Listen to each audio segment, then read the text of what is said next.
I apologize for not being with you. I had hoped to come. I had looked forward to meeting and talking to other long-term survivors. But my 83 years of living is currently exercising a no-travel request. Please forgive me. There are a lot of things I could talk about.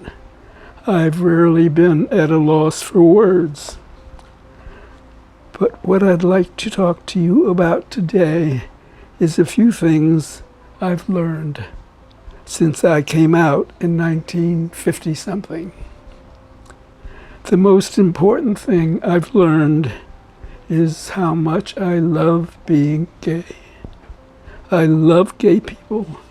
I think in many ways we're better than straight people. We're more loving. We're better friends and at friendship. We're kinder to each other. I think person for person, we're more talented and creative and imaginative. I feel proud and grateful that I'm gay. I look upon it as a great gift. I identify myself first and foremost as a gay man. I've learned that the most important skill I've acquired is how to become a writer. I love being a writer. If I couldn't write, I'd just as soon not be here. Learning to be a writer, like learning to love being gay, has taken a while. You have to stick with it and be patient as you learn from them. I've learned that becoming a writer has given me the greatest tool to fight back with, because the hardest thing I've had to learn is how ineffably sad life is. This has been a toughie and continues to be so. Everyone here I know has experienced this. There's not much that can be done to really alleviate sadness. It's here to stay, and we should learn as much as possible to not deny it. It helps a lot to do the kind of work we're all doing. Fighting back is one of the greatest gifts life can give to us, to live with sadness, although it doesn't come with fewer tears. I spend a lot of my time thinking of the sadness of our lives. I've written about this AIDS plague since its beginning. There's not a day that goes by without my learning about it, where it came from, precisely who our murderers have been and continue to be. I add or revise this history every day. My history of homosexuality, which I call The American People, well, I'm still refining Volume 2. It'll be out by Christmas 2019, and then you'll have over 1,000 pages of what I think we've been through. I do think we have been murdered. In fact, I have no doubt about it. AIDS was allowed to happen, and in many ways it still is. As the late, great Dr. Mathilde Krim always maintained, AIDS has been allowed to happen. Learning this has, of course, contributed mightily to my sadness. It's also made me very angry. I've learned that anger is one of the great gifts and finest tools anyone can have in any arsenal of life. Anger is not only healthy, it's essential to living through sadness like we've been going through. Without anger, there's no effective way of fighting back. Fighting back has become the backbone of my existence, the reason for my living. If we don't fight back, our opponents and enemies won't pay attention to us. We become invisible, non-entities, disposable. We get nothing when and if we don't fight back. As a people, this is a lesson for our survival we've not mastered sufficiently. I know everyone here thinks she or he is fighting back. I believe your motivation is founded on love and fairness and decency. You believe there are good people in this world supporting your efforts, and like good neighbors, doing unto others is what you do. I fear that you don't believe in this efficacy of anger, its necessity. You prefer to believe in the power of love. But the powers that be, who have ignored us in AIDS, are not motivated by love, at least not the kind of love we have for each other and want so much from the world. But their love and our love are not the same, and probably never will be. This is also life's great sadness. It will never be conquered by love. The most awful lesson I've had to learn is recognizing hate. We who are gay and or with AIDS refuse to face up to this fact. We are hated. I am frequently criticized for saying this so bluntly, that we are hated. I do not mean dishonored, ignored, ridiculed. I mean hated. And this hate increases with every administration, with each passing day. People of color, of course, have witnessed and lived with this much longer than I have. But gays and people of color have been hated since the very beginning of America. What does one do with this hate? Just to call it a great sadness is a waste of time. As I've said over and over through the years, we will always have enemies. Our enemies are not going away. Fighting back effectively requires facing up to and against hate. I also learned over the years of this plague that anger has brought us more tangible results than being loved and good little boys and girls. Every AIDS med out there we got because of our anger.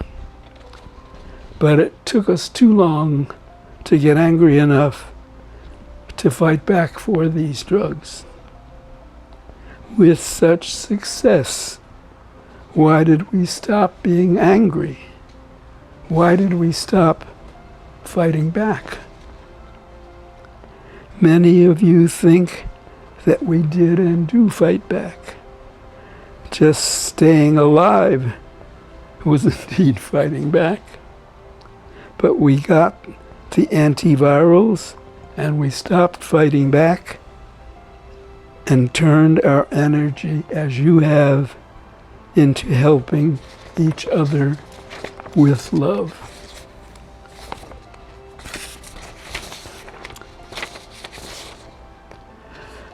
So I think the greatest lesson I finally managed to learn is that we are hated by many, and that we have always been hated by many since the beginning of time.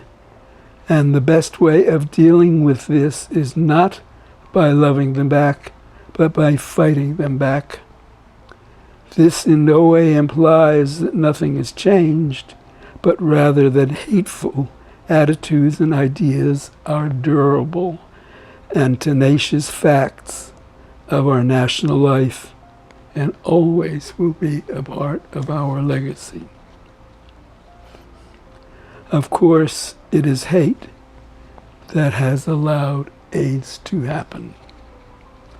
Despite what you and the rest of the world now believe, this worldwide plague of AIDS is worse than ever. Truvada is not going to save the world. We must stop thinking it is and congratulating ourselves when infection rates go down in a few places. These false hopes we are trumpeting only makes our enemies ignore and dismiss what's really happening. Thinking we've been pacified, it enables them to thus hate us with increasing vigor. One has only to think of Donald Trump. Or Ronald Reagan, AIDS' first great denialist, who would never have uttered the word. The hate against us is thriving. So much for the power of love.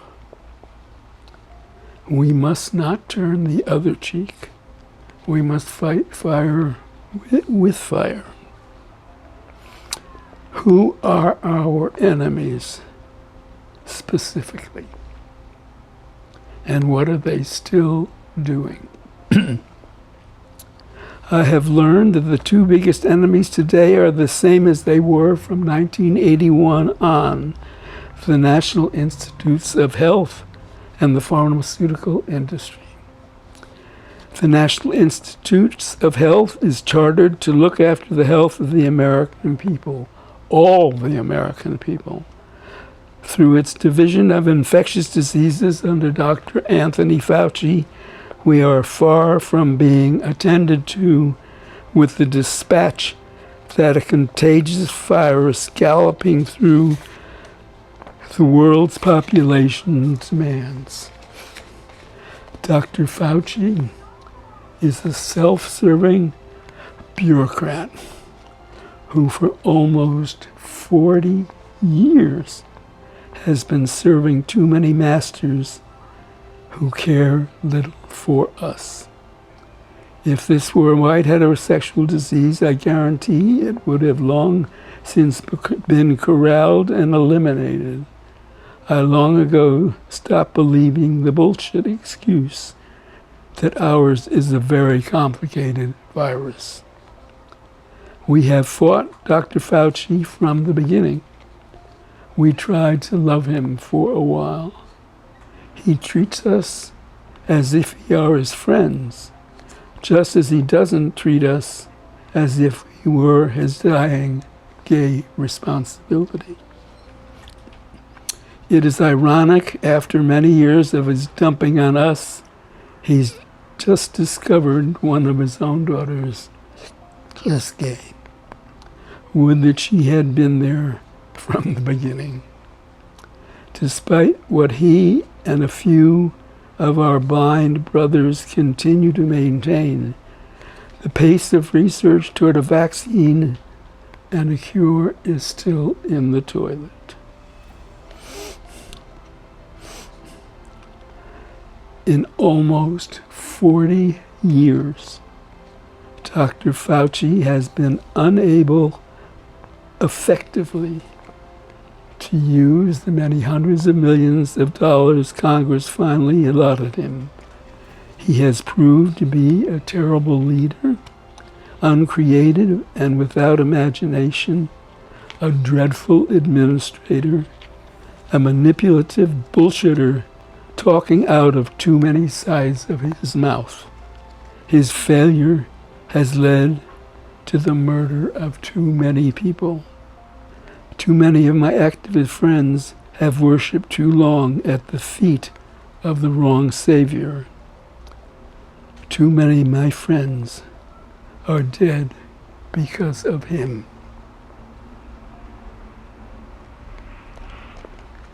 Too many of my friends are dead because of him. The pharmaceutical industry is evil incarnate. Their greed is beyond comprehension. To withhold drugs that can save lives and make them available only to the rich is, as I have said, evil. It is allowing people to die. It is murdering them.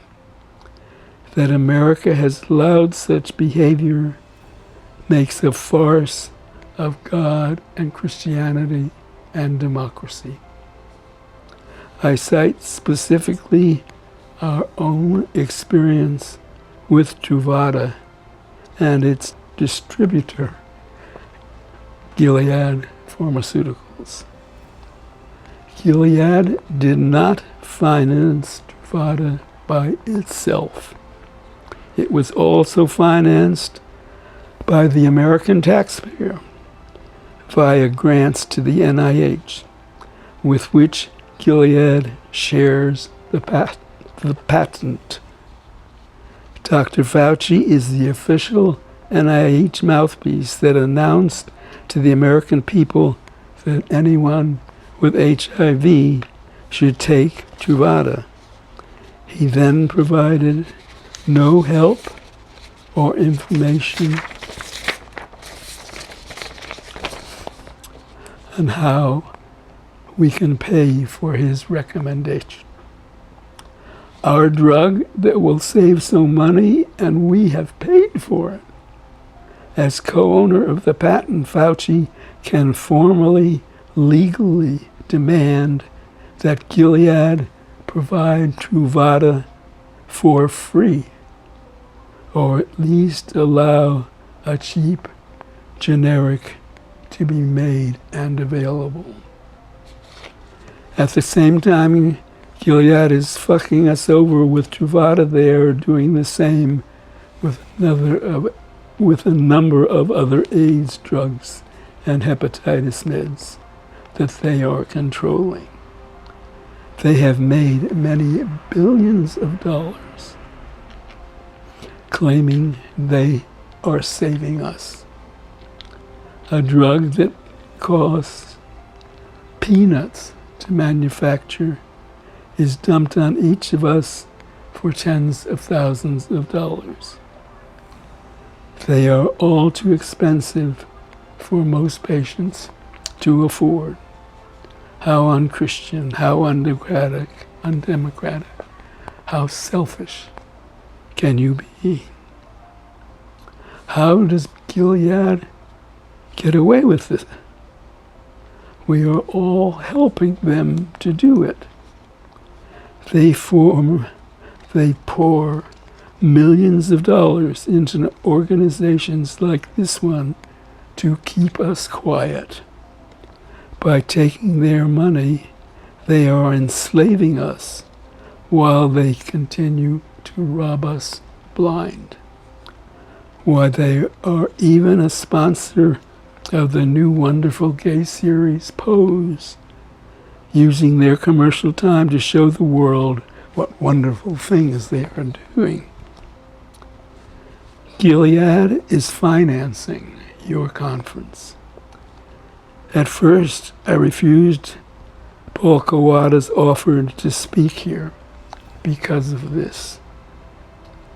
But now that a group of my activist cohorts are finally taking Gilead and Dr. Fauci to court, it occurs to me to now tell you all to milk Gilead's generosity for all you can get out of them. Ask them for grant after grant after grant to finance more of your work. Let them see that they'll be publicly shamed by turning you down. Okay, enough for now. I leave you with the one lesson I still continue to grapple with unsuccessfully at the age of 83. How painful it is to suffer from survivor's guilt over the lives we failed to save. I hope these remarks on lessons I've learned prove useful to you as we all continue our journey through the swamps of Trump. Have a good conference. Thank you.